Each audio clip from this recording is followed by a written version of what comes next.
देखिए, ये युवा मिलन समिति के द्वारा ये 7वां रक्तदान शिविर लगाया गया है और अभी भी कुछ गांव में जागरूकता की कमी है।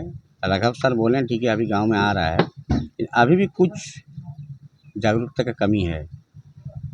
ये आपका न्यूज़ के माध्यम से मैं थोड़ा पब्लिक को भी जागरूक करना चाहता हूँ, इसको थोड़ा न्यूज़ के चलाइएगा आप लोग। ये ब्लड जो होता है 2 पार्ट में होता है, क्या राघव जी?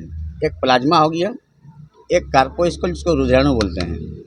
प्लाज्मा जो है पानी है, 60% ब्लड में जो होता है 60% प्लाज्मा होता है और 40% कार्पोस्कल रुधिराणु होता है।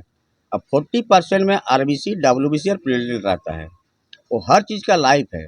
प्लेटलेट का 4 दिन, डब्ल्यूबीसी का 7 दिन, आरबीसी का 120 दिन। तो अपना बॉडी में ब्लड को सड़ने से बढ़िया है कि आप इसको दान कीजिए। अगर दान कीजिएगा ये ब्लड तो कहीं ना कहीं किसी के ऊपर ये होगा।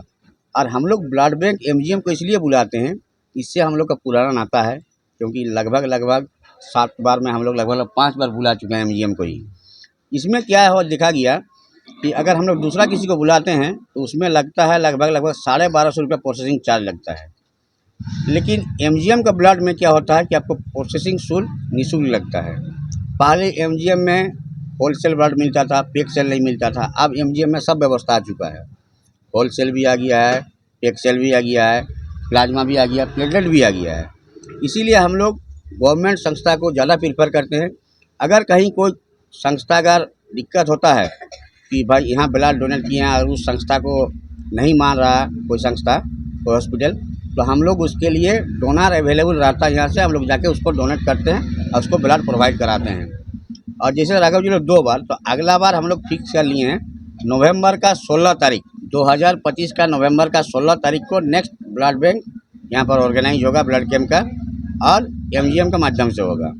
हम लोग हर साल हम लोग आते हैं तुमुंग में, और यहाँ पर हम लोग को लगभग 100 यूनिट का ब्लड का यहाँ से मिलता है, जो जिस 100 यूनिट के बदौलत हम लोग ब्लड बैंक चलाते हैं। और जितने भी यहाँ के दूर दराज के जो भी जाते हैं मरीज, उनको निःशुल्क ब्लड दिया जाता है, जिसमें 1 रुपया का खर्च नहीं आता है। यदि वही ब्लड कैंप यदि दूसरे संस्था को देते हैं तो वहाँ पर प्रोसेसिंग चार्ज लगता है, जो कि 1200 रुपया, कहीं 1700 रुपया।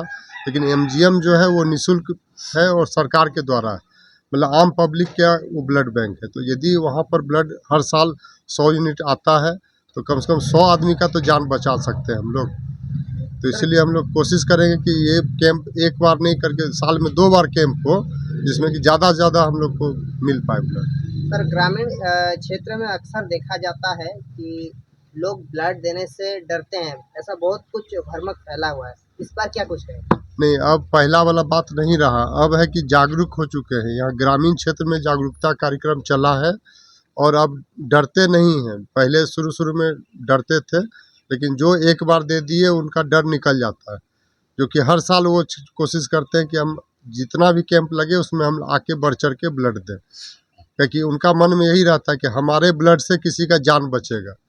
और उसको एमजीएम में यदि देते हैं तो उसको निःशुल्क मिलेगा। यदि कोई प्राइवेट ब्लड बैंक में देते हैं तो उसको 1200 या 1700 रुपया देना पड़ता है प्रोसेसिंग चार्ज के नाम पर।